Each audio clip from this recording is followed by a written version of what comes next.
The Professor, Andre Miller. One of those players who we all know exists, and we've seen him play on many different teams. In his first 14 seasons in the NBA, he played at least 80 games for every single season. Well, besides the lockout season, but he played all 66 games in that one too. His durability was insane, but if you watched him and his style of play, you would understand that he was never the fastest or most explosive guy on the court. Throughout his career, he was well known for being a steady, consistent point guard who ran the offense like a true floor general, but never tried to do too much. He knew his limitations and he always kept within his own skill set. If the team needed a bucket, Miller knew who to give the ball to. Sometimes he would even take matters into his own hands. And from time to time, he would show off his very underrated scoring ability. How's it going, folks? My name's Andy, and today let's talk about Andre Miller, one of the most underrated, overlooked point guards of his era. Somebody we've all heard of, but don't know too much about. What was his playstyle like, and how was he able to play 16 years in the NBA, despite having seemingly an old man's game ever since he came into the league? First off, back in college, Miller was an absolute star. At Utah, he was the starting point guard and leader of the team, even leading his team to the Final Four and the championship game in 1998. Unfortunately, Utah would lose to Kentucky. But it was here where Miller started to be recognized as a star at the collegiate level. In 1999, he was named the WAC Player of the Year, with multiple first-team nominations in the conference. In college, he showed a lot of the same skills that would translate to the NBA, particularly his steady leadership and his great efficiency for a point guard. He knew how to pick and choose his spots very well, and that was his major strength, and something that can't be taught. Eventually, Miller's jersey would be retired by the University of Utah. His excellent play, especially in his senior year, caused him to skyrocket on the draft boards. Previously, he was considered a late first-round pick, but now scouts believe that he could possibly be a top 10 pick. With the 8th overall pick of the 1999 NBA draft, the Cleveland Cavaliers selected Andre Miller. Now, as you all probably know, throughout the 1990s, the Cavs were, well, they ranged from being mediocre to very bad. So you can guess what Miller was thrown into. The Cavs were in the early stages of rebuilding, and they managed to draft some quality young players like Zydrunas Ilgauskas. They were hoping that him and Miller would be the stepping stones of their rebuild. But unfortunately, Big Z would be injured for most of that time, so Miller really couldn't form that chemistry with him. However, he still hit the ground running.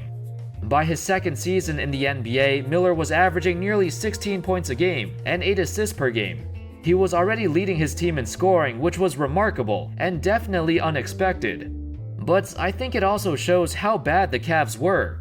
I mean, Miller was an efficient scorer and a decent one, but to have him lead your team in scoring probably means there's something wrong with the team.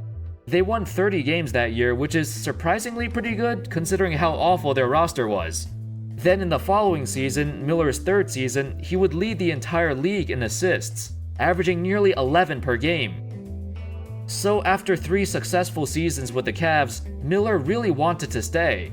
He was a rising young star looking for a contract extension, upwards of $80 million over 6 years. And judging from his recent performances so far, he certainly deserved it. However, the general manager of the Cavs, Jim Paxson, did not want to pay him the money. He wasn't sure if giving all that money to Miller would be worth it in the long run, as it would severely cripple the Cavs' salary cap in the near future. Miller's agent, Lon Babby, was adamant that the Cavs pay up or else Miller would leave. And when it was looking like they were not going to give him that extension, Babby said, "We felt it would be in the best interests of everybody if the team tried to trade Andre." And so in the 2002 offseason, the Cavs traded Miller to the LA Clippers in exchange for Darius Miles. Miller would join a very talented Clippers team which included guys like Elton Brand, Corey Maggette, and Lamar Odom. The Clippers had a bunch of players waiting for their next payday, and Miller was one of them. In regards to this situation, Miller said, "We have a lot of talent and we'll be able to do something with it, if we can learn to play with each other without all the talk about whose contract is up. I'm just going to try to bring a hard work mentality. If I lead by example rather than by running my mouth, I'll get respect." Unfortunately, once again, Miller would not be re-signed. The Clippers liked what they saw from him, but they simply had too many players who wanted extensions or new contracts. Miller's lone season with the Clippers was also not up to his usual standards. His numbers dropped off, and he registered a career low in field goal percentage. So it did make sense that the Clippers do not want to make a long-term commitment. But another team did, the Denver Nuggets. 1 month after drafting Carmelo Anthony from the 2003 draft, they signed Andre Miller to a 6-year, $51 million deal. It's a pretty reasonable contract. Finally relieved at his contract situation, Miller stated, "It has been a stressful last 2 or 3 weeks. I'm just grateful to be in this position and get this opportunity. A once-in-a-lifetime thing for me. I'm just happy to get here, get this over with, and move on." For the next 3 seasons, he would remain in Denver, where he did not miss a single game, and also started in every game he played in. Along with Melo and Marcus Camby, he would help the Nuggets return back to the playoffs for the first time in 8 years. It was here where Miller continued where he left off in Cleveland. While Melo was the team's best player, Miller was the most vocal, and the guy who orchestrated the entire offense. While his numbers weren't super impressive, 14 points and 7 assists per game is pretty good, but not eye-popping numbers. However, 3 years of losing in the first round left a bitter taste with the organization. They were fine with Miller running the offense, it was just that they needed somebody else who could push them over the top. Miller was not that guy. So in the beginning of the 2006-07 season, he would get packaged in a trade to Philadelphia for Allen Iverson. As you've probably noticed, this became a trend. Not many teams wanted to keep Miller even though he was a solid player. Why was that? Well, it's because he simply wasn't good enough to be a huge difference maker. Yet he still has enough value that other teams want to take a chance on him. From the Nuggets' point of view, Iverson was a franchise-changing player, while Miller was nothing more than a good starting point guard. And to be honest, that was kinda true. Then, once again, the same thing happened in Philly. He stayed there for 2.5 productive seasons and actually had a stellar playoff performance.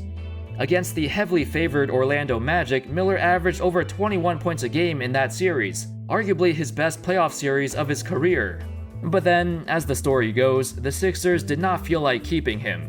So in the summer of 2009, Miller signed with the Portland Trail Blazers. It was here where he scored a career-high 52 points, probably the most surprising 50-point game we've seen in a while. In that game, he showed his entire arsenal of moves, smooth post-ups, and underrated bank shots, and some sneaky athleticism. While you wouldn't think of Miller as a high flyer, he did have some insane dunks throughout his career. Mike D'Antoni, a well-known head coach, has praised Andre Miller on multiple occasions. One time, he said, "He's one of the best point guards in the league. Just his awareness, his ability to set tempo and run the team, to get his team very good shots. The way he plays this game is on the ground. A lot of times, players who do that are overlooked because usually the highlight on SportsCenter is people dunking and all that, but he doesn't make a lot of mistakes, he knows the game, and he's a winner." Over the next couple years, Miller would play for a handful of different teams, as he quietly retired in 2016. So how good was he actually? Well, he's definitely hard to evaluate. There's no question that he was an above-average point guard for most of his career. He never got the credit for what he did on the floor because it was very subtle. Miller fits into the same mold as a guy like Mike Conley. Although Conley turned out to be a better player, both of them filled similar roles on their respective teams. Both were consistent point guards who ran the offense, gave the ball to their star players, and they seemed like another coach on the floor. Like Conley, Miller was overshadowed by other stars on his team and other star players of his generation. Despite having a fast start in Cleveland, he slowed down as the years progressed, but when it came to his style of play, he always remained the same, from start to finish. Occasionally, he would show a quick first step and explode to the rim. He was certainly a top 10 point guard of the 2000s, but a step below his contemporaries. In my opinion, he was a glorified role player, but he had moments where he looked like a star. Anyway, that's all folks, that sums up the career of Andre Miller. Let me know your thoughts on him in the comments. Thank you everyone so much for watching, I hope you enjoyed the video, and as always, I'll see you next time. Peace.